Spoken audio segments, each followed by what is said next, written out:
Vision tutorial ये खंडपड़ार जदि आम कह गोटे अग्रणी शिक्षानुष्ठान भाव में नाम ना करी +2 एवं +3 छात्र छात्री मानक उन्नत धरण पाठ शिक्षा दि जावा फल छात्र छात्री माने आग्रह प्रकाश करी विजन ट्यूटोरियल को आपणे नहीं आज हूँ विजन ट्यूटोरियल स्वागत संवर्धना उत्सव वर्तमान स्वागत संवर्धना 2024 उत्सव आयोजन कर चलित वर्षर जो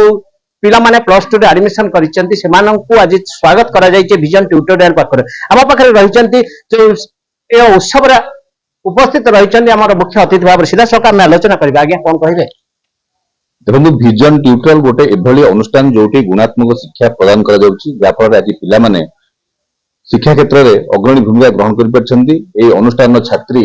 गायत्री पंडा 5-6 मार्क रखी अनुष्ठान टपर होवा सहित पठाणी सामंत महाविद्यालय भी टपर होती तेणु से कृतज्ञता जनाऊँगी और ये विजन ट्यूटोरियल समस्त बंधु जो मैंने अच्छा शिक्षादान कर निश्चित भाव से गुणात्मक शिक्षा प्रदान कर समस्त कृतज्ञता जनाऊँगी और समस्त छात्र छात्री धन्यवाद जनाऊँगी एभली गोटे अनुष्ठान सहित जड़ित हो रही आगामी दिन में अनुष्ठान उत्तर उन्नति हो ये कामना कर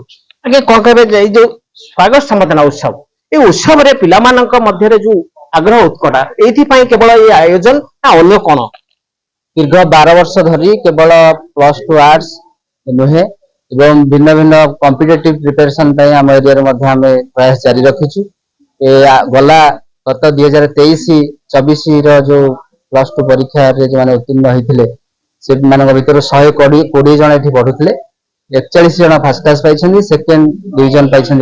55 थर्ड डिविजन पाई 24 जन ता भर गायत्री पंडा वर्तमान जो आम पाखे उपस्थित अच्छा सी 24 मसीह सर्वश्रेष्ठ प्रदर्शन करी 506 मार्क रखी पीएस कॉलेज खंडपड़ा एवं ये आमर विजन ट्यूटोरियल तरफ श्रेष्ठ स्थान देइछंती 5-6 मार्क रखी टॉपर होइछन गायत्री पंडा जी की विजन ट्यूटोरियल सर्वश्रेष्ठ मार्क रखी खंडपड़ा पठाणी सामंत उच्च विद्यालय अग्रणी लाभ कर आलोचना करबा कोन आज्ञा कहबे आपण ए अनुष्ठान पाठ पढ़ी ना करते आग्रह रही बहुत आग्रह अच्छी अनुष्ठान समस्त शिक्षक और शिक्षार्थी को मोर ही स्नेह कहीं पाठ पढ़ुवर आज मोर सफलता हासिल कर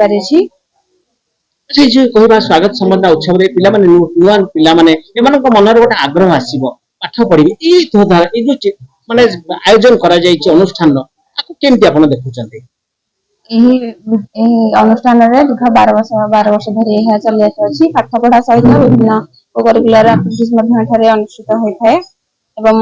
पाठ पढ़ा सहित पिला अन्य सब कौशल शिखि था निश्चित भाव में जदि आम कह विजन ट्यूटोरियल पिलामानक पाठ पढ़ा संगे अन्य पिलामानकर किभली भाव में मानसिक स्तर में उन्नति करबे से विभिन्न प्रकार आटिट्यूड शिक्षा लाभ करा जाउछि निश्चित भाव में ये अनुष्ठान गोटे अग्रणी शिक्षा अनुष्ठान भाव में ना करिछि खंडपड़ा सरोज कुमार चौधरी रिपोर्ट ऑगस्ट।